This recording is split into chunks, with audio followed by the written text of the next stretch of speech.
Bem, pessoal, vou fazer um vídeo aqui resumão de todas as drogas, né, mais utilizadas e classes de drogas utilizadas para insônia e remédios que ajudam a dormir, né? E por que eles são tão relevantes, são tão importantes? Por que a gente médico passa? Por que tem medo também da dependência, os riscos, né? O uso de longo prazo. Então, assim, eu vou explicar cada uma dessas classes de droga, como a gente utiliza, os riscos de cada uma delas.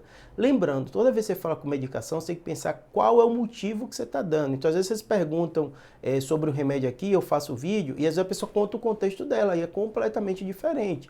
Então, tem situações. Estou falando aqui de maneira geral. Então, a classe mais falada quando você fala de insônia são os benzodiazepínicos, né? Lexotan, diazepam, Rivotril, né? Todos esses remédios, eles são muito utilizados, são remédios mais prescritos no mundo inteiro, aqui no Brasil, Estados Unidos. Pra você ter ideia, dentro de hospital, chega a ser a segunda ou terceira droga mais utilizada, junto com o remédio para dor. Então, é uma droga muito utilizada. Tudo que é muito utilizado, obviamente, a gente sabe muito os riscos e os benefícios, né? A grande vantagem dessa classe de remédio é que ele funciona muito bem para dormir. Então eu falo para muitos pacientes que a insônia é um problema por si só muito sério. Mesmo quando às vezes ela é secundária, já tem muito vídeo aqui falando, associado com ansiedade, depressão, um monte de doença, né? A gente sabe que pode causar insônia, mas a gente sabe que a insônia por si só, ela prejudica muito, aumenta a chance de AVC, a qualidade de vida, a memória do paciente piora, a concentração. Alguns comparam, se você não dormir bem e dirigir, semelhante ao etilismo. Tem trabalhos mostrando. Quem bebeu uma quantidade X de bebida alcoólica e quem não dormiu, a desatenção é parecida. Então, só para vocês terem ideia como a insônia por si só é um problema. Então, muitas vezes a gente usa médico nesse contexto. É o risco versus o benefício. O risco do uso do remédio, tem a questão da dependência que tem que ficar atento, a questão de quanto tempo você vai utilizar, a questão de muitas vezes a pessoa começa a querer aumentar a dose para ter o efeito que teria antes, que seu corpo meio que se acostuma, não é que perca o efeito, mas perde um pouquinho aquele efeito inicial que você tinha assim que você começou, que nunca utilizou.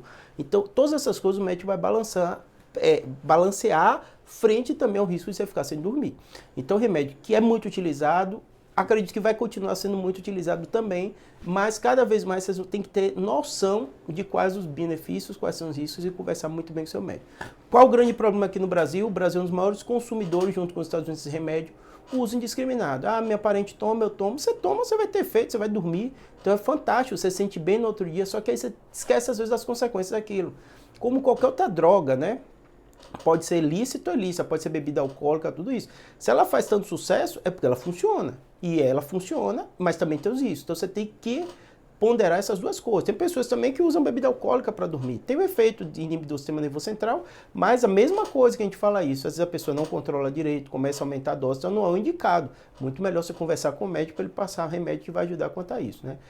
Segunda classe de droga, né? E aí são as drogas mais novas, né? Stilnox, né? Qual é a lógica desses remédios, né? E por que eles são remédios que a gente utiliza bastante? Stilnox é o nome comercial, né?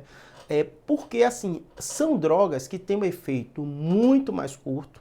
Então, você toma, o efeito é na hora, mas ele tem aquele papel de indutor do sono inicial, mas ele não tem um efeito, assim, tão prolongado. Então, às vezes, aquela pessoa que tem dificuldade de pegar para o sono, remédio fantástico, né? Eu tenho um vídeo só dos aprazolam, todos esses remédios na playlist específica deles, né?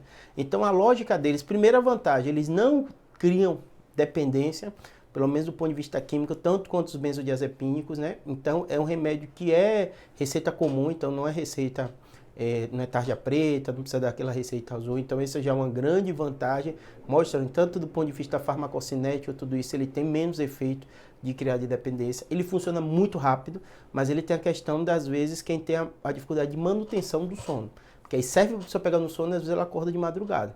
Então, às vezes eu tenho um paciente que eu dou e falo assim, ó, você guarda em casa, se você conseguir dormir bem, ótimo, às vezes acorda 2 horas, toma ele e vai conseguir voltar para o sono. Então, assim, tem esses detalhes. Mas da mesma forma, todo remédio para dormir, você tem que ter cuidado com a dependência, porque não é só química, né? Também tem a questão de, pô, muito confortável, você toma e dorme, né?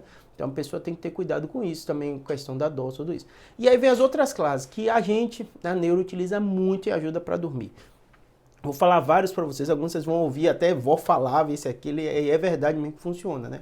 O clássico mais comum da gente ouvir é o famoso Draminha, o remédio para o enjoo, às vezes muita gente usa para labirintite, ele dá sono mesmo, ele tem um efeito, vamos colocar assim, colateral do remédio, que muita gente utiliza. Então tem pessoas assim, quando eu viajo eu tomo, me pergunto se aquilo vai prejudicar, costumeiramente não prejudica. Tem que ter cuidado da mesma coisa, com dose, tudo isso, e conversar com seu médico para ele orientar. Mas tem esse efeito, entre aspas, que serve muito, e muita gente usa ele para isso, né? Tem os remédios que a gente na neuro usa muito, os relaxantes musculares, como o Miozan. Eu tenho muita lista aqui falando desses remédios que dão essa relaxante muscular que a gente usa para dor lombar e tal. E muita gente que às vezes diz que tem insônia, porque está com dor, quando toma ele é uma maravilha. Você não precisa nem de outro remédio, você está dando para o problema na coluna dele e também ajuda a pessoa a dormir, o problema de dor muscular que ele tem. Então o remédio que acaba você utiliza, meio efeito colateral, tem muito vídeo aqui perguntando sobre isso, né? O efeito que ele tem e que acaba ajudando dentro do contexto, né? E às vezes paciente com dores, né? Dores e depressão. Então, assim, a amitriptilina, por exemplo, que é um antidepressivo, ele é utilizado para depressão, ele é utilizado às vezes para dor crônica, mas ele também ajuda a dormir. Então, nortriptilina também, né? Esses remédios dessa classe dos antidepressivos, eles acabam ajudando. São vários remédios, estou citando alguns, né? Os mais conhecidos para vocês entenderem, né? Além disso, né? Tem as pregabalinas, gabapentina, que muita gente diz que ajuda, sim, na hora do sono, ajuda a dormir. Não é uma utilização que você vai utilizar ele para isso, mas às vezes o paciente tem uma dor crônica e tal, e tem dificuldade para dormir, você coloca no período da noite e melhora o sono dele. Assim, você percebe que tem muita classe de remédio, né? Às vezes tem antipsicótico, Fenergan, antialérgico, né? Que às vezes tem esse efeito colateral também, então às vezes a pessoa que tem alergia, tem alguma coisa, tem dificuldade quando toma, sente, então muitas dessas classes de remédios, às vezes são esses efeitos que a gente chama assim, efeito colateral, que acaba mesmo ajudando quando a pessoa tem uma queixa conjunta. E a gente médico, quando vai escolher o remédio, está pensando tudo isso, tá bom? Espero que tenha ajudado, é um vídeo que vocês perguntam muito aqui, os melhores remédios para dormir, qual remédio, quais são as classes, e aqui eu faço um resumão. Lembrando, tem uma playlist aqui de medicamentos que você clica e tem todos, cada um desses que eu falei especificamente, falando mais detalhe, tá bom? Espero que tenha ajudado, abraço.